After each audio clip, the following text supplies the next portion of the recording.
নমস্কার, আমি ডাক্তার মানবেন্দ্র মণ্ডল। Hello homeopathy চ্যানেলে আপনাদের সবাইকে স্বাগত জানাই। আজকে আমাদের আলোচনার বিষয় হলো দাঁত বা রিংওয়ার্ম। দাঁতের চিকিৎসার জন্য হোমিওপ্যাথিতে যে টপ 4টি মেডিসিন আছে, আমরা আজকে সেই 4টি মেডিসিন নিয়ে আলোচনা করব। তবে এর আগে প্রথমেই জেনে নেব দাঁত কাকে বলে এবং দাঁতের কারণ এবং লক্ষণগুলি বা কী কী। এই রোগটি মূলত ডার্মাটোফাইটোসিস নামক একটি ফাঙ্গাসের আক্রমণের কারণে হয়ে থাকে এবং সবচেয়ে চিন্তার বিষয় হলো এই রোগটি শরীরের যে কোনো অংশেই হতে পারে। তার মধ্যে নখ, ত্বক এবং স্ক্যাল্পে সবচেয়ে বেশি দেখা দেয়। এছাড়া দাঁত প্রথমে অল্প মাত্রায় দেখা দিলেও পরে প্রায় পুরো শরীরেই ছড়িয়ে পড়তে পারে। এই দাঁত বা রিংওয়ার্ম খুব বিচ্ছিরিভাবে ছড়ায়। তাই বাড়িতে যদি কেউ এই দাঁত বা রিংওয়ার্মে আক্রান্ত হয়ে থাকে তাহলে খুব তাড়াতাড়ি তার চিকিৎসা করা উচিত। না হলে বাড়ির অন্যান্য সদস্যদের মধ্যেও কিন্তু এই রিংওয়ার্ম ছড়িয়ে পড়বে। এবার আমরা দাঁতের কারণগুলি নিয়ে বিস্তারিত আলোচনা করব।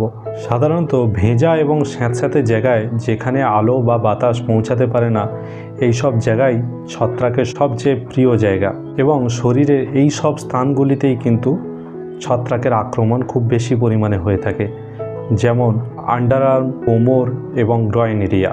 অপরিষ্কার, অপরিচ্ছন্নতা এবং আঁটোসাঁটো অন্তর্বাস ব্যবহার করলে, অপরিষ্কার কাপড় ব্যবহার করলে এবং সংক্রমিত ব্যক্তির কাপড়, গামছা, তোয়ালে ইত্যাদি ব্যবহার করলে দাঁত হতে পারে।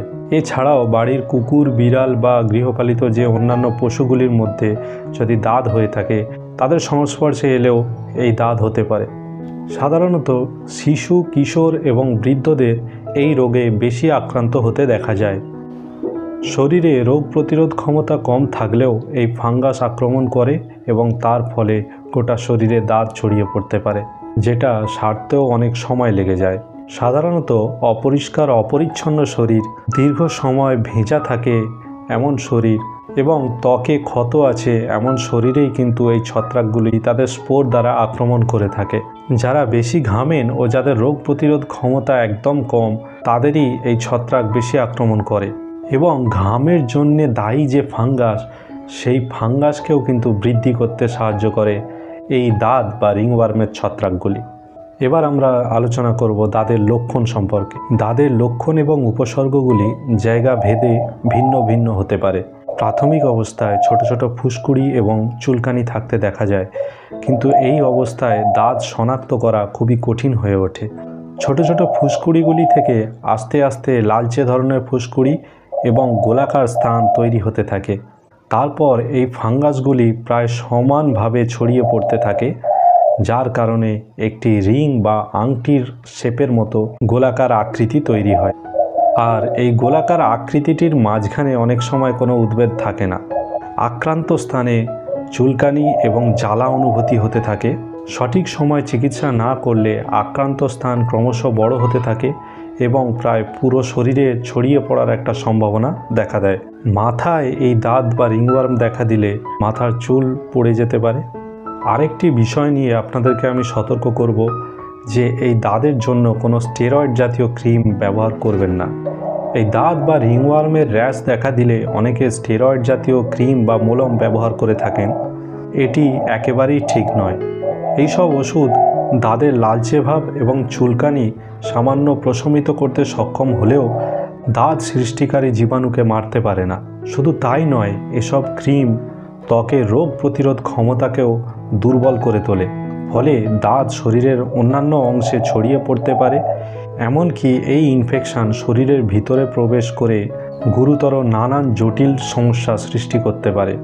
এছাড়া স্টেরয়েড মলম দাঁতের ধরনও পরিবর্তন করে ফেলতে পারে। এর ফলে ডাক্তারদের জন্য সঠিকভাবে দাঁত নির্ণয় করা কিন্তু খুব কঠিন হয়ে পড়ে। তাই দাঁতের চিকিৎসায় ডাক্তারি পরামর্শ ছাড়া কখনোই এই ধরনের স্টেরয়েড ক্রিম ব্যবহার করা উচিত নয়। এবার আমরা আলোচনা করব দাঁতের জন্য যে টপ 4টি হোমিওপ্যাথিক মেডিসিন আছে সেইগুলি সম্পর্কে। প্রথম মেডিসিন হলো গ্রাফাইটিস। যেসব দাঁতে খুব চটচটে রস দেখা যায়, সেসব দাঁতের জন্য গ্রাফাইটিস একটি মোক্ষম ঔষধ। এই গ্রাফাইটিস 50 মিলিসিমাল পোটেন্সিতে রোজ সকালে একবার খালি পেটে 10 ml করে খেতে থাকুন। খুব তাড়াতাড়ি এই দাঁত কিন্তু একদম নির্মূল হয়ে যাবে। আরেক ধরনের দাঁত দেখা যায় যেটি সাধারণত বর্ষাকালে বৃদ্ধি পায় এবং অত্যধিক চুলকানি থাকে। এই ধরনের দাঁতে ন্যাকট্রাম সাল্ফ 50 মিলিসিমাল পোটেন্সিতে রোজ সকালে খালি পেটে 10 ml করে খেতে পারলে খুব তাড়াতাড়ি এই ধরনের দাঁত মিলিয়ে যায়।